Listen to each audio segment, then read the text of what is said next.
Donald Trump lost the presidential election in Georgia. He's lost it multiple times, and he's getting ready to lose it again because they're doing a full manual recount of millions of votes.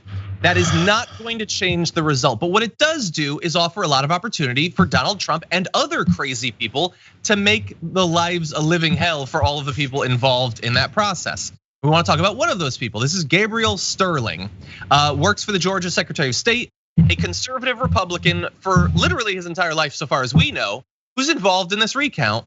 And he's been getting a lot of death threats. People he knows and cares about have been getting a lot of death threats around this. And so here was his plea to the president and Republicans to knock it off. It has all gone too far. All of it. Joe DeGeneva today asked for Chris Krebs, a patriot who ran CISA, to be shot. A 20-something tech in Gwinnett County today has death threats and a noose put out saying he should be hung for treason because he was transferring a report on batches from an EMS to a county computer so he could read it. It has to stop. Mr. President, you have not condemned these actions or this language. Senators, you have not condemned this language or these actions. This has to stop. We need you to step up, and if you're going to take a position of leadership, show some. My boss, Secretary Raffensperger, his address is out there. They have people doing caravans in front of their house. They've had people come onto their property. Trisha, his wife of 40 years, is getting sexualized threats through her cell phone. It has to stop. This is elections. This is the backbone of democracy, and all of you who have not said a damn word are complicit in this. Mr. President, it looks like you likely lost the state of Georgia. We're investigating. There's always a possibility. I get it. And you have the rights to go through the courts. What you don't have the ability to do, and you need to step up and say this, is stop inspiring people to commit potential acts of violence. Someone's going to get hurt. Someone's going to get shot. Someone's going to get killed. And it's not right. Okay, so that is a conservative Republican worried that he might be killed, someone else involved in this might be killed. A noose was left on someone who'd been involved in the election on their stoop by someone from QAnon. And so he is just calling on other Republicans, or ideally the president, who's been pushing all this misinformation and demonizing them, to stop before someone gets killed. And that message was received by the president, who quote retweeted it with this understanding message intended to take down the temperature of the room. Rigged election, show signatures and envelopes, expose the massive voter fraud in Georgia. What is Secretary of State and Brian Kemp afraid of? They know what we'll find. That's good. So you watched the video and you got the message asking for you to stop before somebody is killed, and you implied that they're hiding something to steal the election from you. The direct response to this video.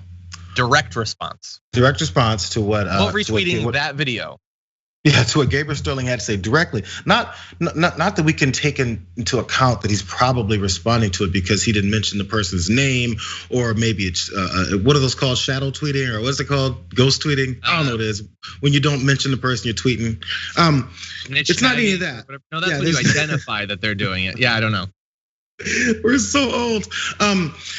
So it's not even the speculation, it's direct. It's here, let me repost this of someone saying, hey, maybe you should step up and tell people who are supporting you that are threatening to kill people who are counting the votes. Maybe tell them to stop doing that. And your response is, what are you afraid of? Maybe what they're afraid of is murder. Maybe death. Maybe they don't know what happens in the afterlife. Maybe they don't, maybe they have a wife and kids. Maybe they're 21 years old and they have their entire life to live. Maybe they enjoy their lives. Whatever it is they have to fear, it's death. Same thing that you feared, Trump. So it's this whole like just don't care. It's just it doesn't, honestly, I'm not sure if he watched it or even looked at that tweet. It's let me respond to something that's getting some attention and continue my same grift, continue my same yelling into the ether about unfair election fraud. Here's another chance to say fraud. I don't care what actually I'm responding to. Let's just say more fraud. What are you afraid of? Yeah. Exactly, and yeah, they're afraid of being attacked. They're afraid of being killed. I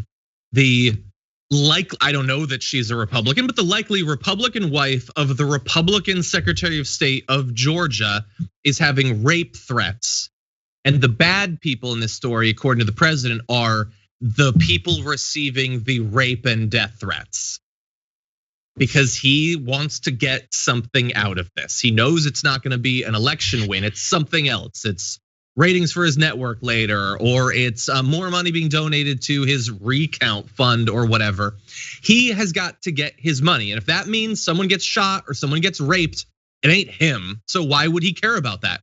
And again, in the same way that I get that nothing gets through to anyone, but there's sometimes are things like it seems where they should. Like when Fox was trying to get their viewers killed all year long, including tonight, with COVID by telling them to not take it seriously.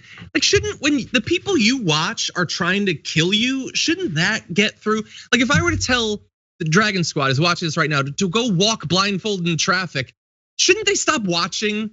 But apparently it didn't work for the Republicans. And in this case, where he's attacking Republicans, but it doesn't get through because these people are hungry for the drama, and the best kind of drama. There's some different good kinds of drama. One is you being a victim, people love that. The other is these other people that you thought were on your side are actually traitors. That's tasty to them. They love the idea that he's attacking a Republican because those Republicans aren't good enough, the ones he's attacking. Well, and also you have to actually answer for things that you said before. If there's always the disarming argument in politics, and this is done on both sides. Whenever someone of the opposite party agrees with you, you'll say, even this guy and who normally agrees with you agrees with me. So therefore you should be quiet. A lot of times that approach doesn't help because then they'll just start calling another person a dino or a rhino, and then say that they're just doing this for political points. And maybe there's another reasons why behind it. And many times that could be it. But in this particular thing, the truth is right in front of folks. And some people like this guy and Raffensperger, the Secretary of State, who's a ardent Trump supporter, mentioned it many times, donated to him, campaigned for him, endorsed him, all that stuff. I don't know if he campaigned for him, but endorsed him, all that stuff happened. And he still isn't good enough. It's just, and also this guy speaking out isn't enough to convince others that, he's just a rhino. This guy's just mad because they're speaking the facts. And this is one of those rare instances when the reason that they're opposing you is because the facts just aren't on your side. Yeah, and I'm hoping the recount will be done relatively soon. The Electoral College is gonna vote within a couple of weeks. It'll be certified on January 6th. Maybe we will get through all of that with only our faith in our democracy being shredded and it being set up for future elections where Republicans are never going to accept that they've lost. Maybe that'll be the only damage. Won't we be lucky then? Or maybe Gabriel Sterling will be shot, or maybe someone will be raped, or maybe someone's house will be set on fire because these people are crazy. And we're just hoping that the craziness, which has been getting worse and worse every day of all of this hysteria, will all of a sudden just go away once their hope is gone. Like once the Electoral College votes, once it's certified, once the inauguration, well, surely all of the murderous crazies will just go back to watching like Schitt's Creek or something at that point. That's what we're supposed to hope for at this point. And honestly, I get it. There are some people who are just like, it's so crazy it can't possibly work. Surely we'll be okay. That's fine. There's other people, I'm just gonna say it, like people like Glenn Greenwald, who are like joking about the fact that people were worried about Trump overthrowing the results of the election on Twitter. Like, haha, look at these people getting hysterical about somebody trying to overthrow democracy. He's still doing it. He's threatening Republicans' lives. And it is definitely going to come back in every election from now on. The idea that would be a joke just doesn't make any sense to me whatsoever. And this, okay, I'm a crazy lefty or whatever, but there are Republicans worried about being murdered right now as this is going on. It's not a joke to them. It's not a joke to Gabriel Sterling or Spanberger's wife. This is not funny to them. Oh, and by the way, first, John, I doubt any of Trump's militia folks who are trying to implement violence have watched any episode of Schitt's Creek, number one. Number two. That's probably true. That's just what I thought of. I know. I barely watch it, honestly. Number two, if you think about the folks like Trump, you remember Kathy Griffin was virtually blackballed from Hollywood because of the severed head picture that she posted early on in his presidency. Never to be seen or heard from again. Oh my God, that's the worst thing ever. And then what the congressional baseball practice that got shot up by the I don't remember the guy's name. So shot up and shot at Republicans specifically. They were so outraged. How could they do this? Oh my God, good thing the Capitol Police and security was there because they could have killed us.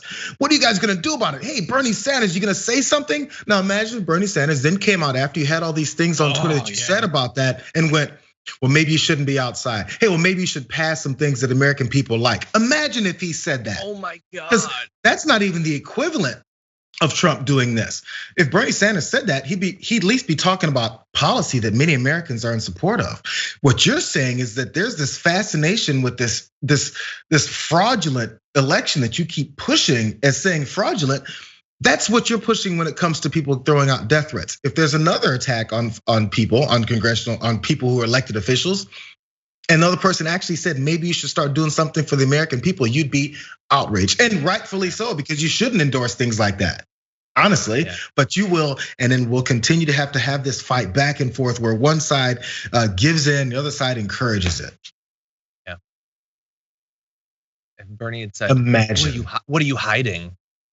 Oh my God. But for Trump, that's his 4th worst tweet that day. And then we're not even like focusing on the fact that he pardoned. Yeah, exactly.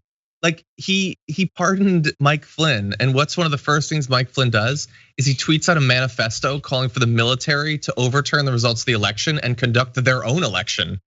He's calling for a military coup that theoretically would keep the same president in order. This is not usually the way that goes, but that's just, it's not even news, really. We're not even covering it today on the show. It's what a patriot would do, though, John. Exactly.